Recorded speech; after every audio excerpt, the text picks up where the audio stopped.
Basically,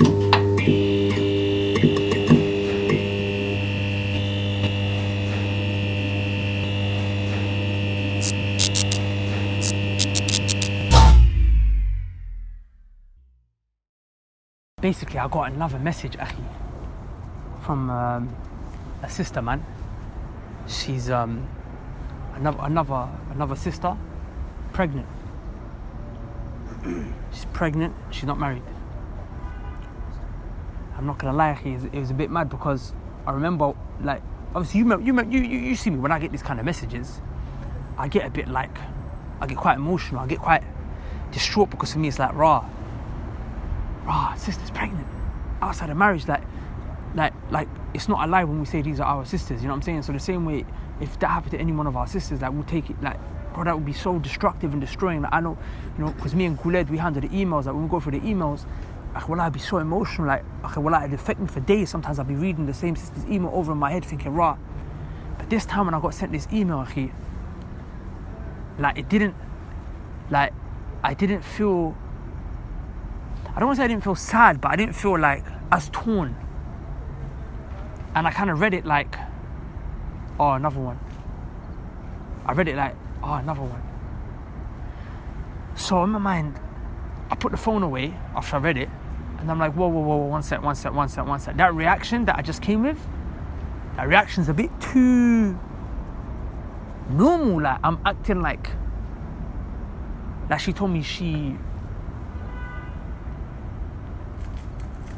like she told me she just, like, swore at someone. Oh yeah, swore again. Like, I kind of, in my mind, I kind of belittled it, and I said to myself, why did it not touch me like that? And I realized, subhanallah, it's because we're becoming desensitized to the evil. It reminded me of the statement of Abdullah ibn Mas'ud radiyallahu anhu. He said there are sins. Look what he said. He said this back in his time. He was a companion of the Prophet sallallahu alaihi wasallam. He said there are sins that I can see you people doing that are so big that if we were to do them, meaning we the companions of the Prophet, we would have felt like there is a mountain on top of us, like the mountain's crushing us. But you are doing those sins that we would treat as a mountain. You're treating them as if they're flies coming towards your nose and just swatting them away. So I thought to myself, these are major sins. These are not just that. These are the mubiqat. The Prophet sallallahu alaihi wasallam told us, stay away from the mubiqat, the 7 destructive, deadly sins that will dip you into the hellfire. Stay away from these. Shirk, to worship someone besides Allah, magic, murder, fornication, etc., so on and so forth. Disrespecting your parents, slandering a chaste woman. So from them, fornication, like look now, man, the kids are just like stabbing man on the streets. Like before, we were speaking about the other day, when we got into a little altercation back in the day, what is it always going to be? It's a fist fight. Every now and again, if a thing was mad, you heard, okay, the guy shanked him, or he'd have to be worried. Yeah, and it's always provoked. But before me, if I was getting into a scrap, I would never think twice that he's got a tool, he's going to pull out a tool or a shank. I think, brother, it's going to be a nice little fist fight. Me and you're going to go round for round. Do you know what I'm saying? Not that even that's good. I'm not encouraging that. I'm saying that's what it was. But now it's like, right, take man's life. Like the concept of murder was very sensitive to us. Yeah, but now it's like, take man's life for what? Nothing. You got 14-year-olds holding knives that they call zombie. What do they call them? Zombie killers. And it's like got all these mad things to it. So I'm saying, wallahi, like fornication, like the sister, the way I thought to myself, even me, like look at how common, even though I've not done the crime, I've not been the one who done this thing, but because I'm always hearing about it, like I become desensitized to it. So I'm thinking, is that how common it is? It's all around us. I'm constantly deep. Like, wallahi, if I was to pull out my phone right now and show you the emails I get, I'm pregnant. Like, bro, what's happening to us, man? We are doing sins that previous nations were destroyed for. Like filth in terms of sexual deviation, the people of Lot were destroyed for that. In terms of deception in illegal financial transactions that those people of Shu'aib, the people of Madian, they were destroyed because of that. People of Adin were destroyed because of their kibr and their shirk and whatever have you. Banu Israel were destroyed because of their ignorance, constantly questioning the text, questioning. People say, oh, it's good to question the deen. It's not good to question the deen. It's good to ask what is the wisdom behind it and study, but not let me question the deen and become a skeptic from the guy. They were destroyed because of that. Constantly questioning. So I'm saying, but we are a nation, shirk, bid'ah, major sins. We combined between all of them, the ummah of the Prophet ﷺ, and Allah still hasn't destroyed us. Akhi, the question comes, how long? How long, akhi, till the ground swallows some of us, man? Wallahi, it's a serious thing, bro. Wallahi, for me, I'm just still shocked, because even the email, the way I got it from the sister, it was like so casual. It was like, she look, the way she was like, me and my boyfriend, I'm pregnant now, and she's like, my parents want me to kill the baby, like, also want me to abort. I'm like, bro, abortion is murder, bro. This is what, like, for me, wallahi, I thought to myself, it's dangerous. And you know what the thing is? You know what the thing is? Wallahi, these people, they always want solutions from the deen when a problem happens, but they never wanted to take the preventative measure from the beginning.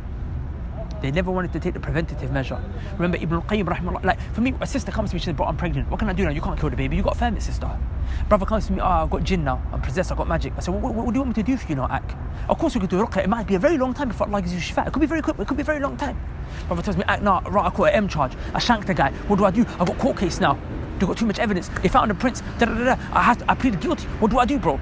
I done a move. I got caught with food. I got to plead guilty. What do I do? What do I do? I'm like, bro, you're gonna go jail now. You're coming to me at the end now.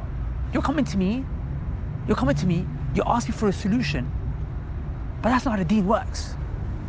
That was created in a preventative format. The deen was created. It was made as from the jump. Yes. That's the point. That the deen is about prevention. They came to Imam Ibn al-Qayyim and he said, prevention is better than cure. He said, no. He said, prevention is the cure. Bro, if you came to me before you picked up the shank and stabbed him, Islam could have now benefited you. It can still benefit you through sabr and whatnot, and Allah can still change your affairs, no doubt. But I'm talking about the general ruling, the general situation. Like before you deaded off the guy, before you shanked the guy, before you robbed the guy, before you started moving food, then the deen could have helped you. Before you slept with the guy, my sister, the deen could have helped you. Before you ended up getting possessed because the jinn fell in love with you because you're always going out in tight clothes wearing makeup, the deen could have helped you. Do you see what I'm saying? The deen could have helped you. But wallahi, now you want the deen to help you. Okay, calm, now we can help you. But now it's more about damage control. But what about preventing the damage in the first place? Now you're going to have to firm it, man. You have to firm a child, born out of wedlock, the family stressed, the this, that, and the other, blah, blah, blah. And all that's going to have to happen. So my wallahi, if I could shake these brothers and sisters, of course I can't shake a sister, I can't touch her, but if I could just get a point to them, say, if you haven't fallen into this problem, let me give you a solution. Study the deen and your knowledge implement it. And be around good companionship. And there's a particular action I can tell you to do straight away, a particular action to implement, then it will be the 5 daily prayers. Never leave that behind. Allah said, Inna salata tanha anil fahsha'i wal munkar. The prayer, it prohibits you. Tanha, it prohibits you. The 5 daily prayers, it prohibits you from fahsha, filthy, lewd acts like sexual deviances and things like that, pornography, masturbation, all this, and munkar, evil, all evil, drugs, this, that, thieving, blah, blah. The salah protects you from it. The 5 daily prayers, never lose it. And if you're already doing the 5 daily prayers and you feel like you're still slipping, then what do? Add the sunnah prayers. Add the qiyamul layl. Add more. Pray. Wallahi, the prayer stops. I never stopped listening to music. I was addicted to music. Wallahi, no one can tell me nothing about music. I lived music. I breathed music. I made music. I sold music. I had my own record label, my own studio. Everything, music was my life. I never said to myself, I'm going to stop listening to music. Wallahi, all I said was I'm going to start praying. After 6 months, I realized, I haven't listened to a single track. Not only that, I deleted all the girls from my phone. Next thing you know, beard, practicing, giving da'wah. What happened? Salah and seeking knowledge. Wallahi, if the people don't realize, if they carry on with the sins, eventually the sins, they don't stay like that. Shaitan wants to take you up. There's sins, then there's bid'ah, then there's kufr. Shirk kufr. Shaitan wants to take you to the shirk and kufr. Shaitan wants to throw you off track. The first thing he will do is make you sin. Next thing he'll do, throw you off the deen. Look, when you're sinning, you're wobbly. When you do bid'ah, you're almost falling off. Until he just, now you're literally, he just has to come and push you. That's it, you fell off the deen, you left the fold of Islam. Furthermore, a person who doesn't pray isn't even a Muslim. And the proof of this is the fact that Allah subhanahu wa ta'ala said, مَا كَانَ اللَّهُ لِيُضِيعَ إِيمَانَكُمْ. Here, iman, Allah referred to as a salah. Allah talking about salah, and Allah called the salah, the 5-day prayer, Allah actually called the prayer iman. So then the salah is iman. So that if there's no salah, is there any iman? The salah, Allah referred to it as iman. One of the names of salah is iman. So then if you don't pray, what happened to your iman? If you don't have iman, are you a Muslim? So wallahi, pray 5 times a day. Wallahi, it's very important, man. Brothers and sisters, I need your attention for just 1 minute. Our brothers around the world, they need help. Some of them, if they don't get food and water to drink, they are going to die. And then there's others, like those who are back home, who live on the same streets as us. And if they don't get help in terms of spiritual help, they might lose their faith. Now, both those whose lives are in danger and whose faith are in danger, they both need to be helped. But I want to explain to you the repercussions of not helping both of them. You see, if you don't help those who are suffering when it comes to starvation, at least when they will die Muslims. And all that they will leave, or all that they will lose at the end, is their life of this world. But if you don't help those brothers and sisters who are struggling in terms of their faith, if they die, then they might actually lose their afterlife and potentially be entered into the hellfire for a period of time, if not eternity. For that reason, it's important that we don't neglect these brothers. For that reason, we started up a project called Umrah with the Mandem, where we take brothers and sisters from around the world, specifically the UK, specifically London, and we take them with us. And we set up a program that facilitates for them to change. We also provide them support for when they return. And we always select a handful of brothers who can't afford it themselves. And this time, we have taken on board more people without paying anything than we ever have before. And we are in urgent need of their costs being covered. So if you would like to help facilitate towards someone's life changing, then please go to the link below, inshallah ta'ala, and donate generously. Remember, if they change their life, then you're actually helping them, inshallah ta'ala, be a part of saving their afterlife. And in terms of reward, then any good that they do from this point onwards, if they change because of your donation and you're sincere, then you're going to get all that reward as well. So on the Day of Judgment, you get this mountain of good deeds, prayers, charity, fasts, all this stuff that you've never done. But why did it come your way? Because you facilitated with Allah's permission for someone to make change. And then when he changed, he or she did all of these things. And now that reward is all on your scales on a Day of Judgment. So please, brothers and sisters, be as generous as you can. Go to the link below, donate like crazy. Barakallahu feek. Assalamu alaikum wa rahmatullahi wa barakatuhu.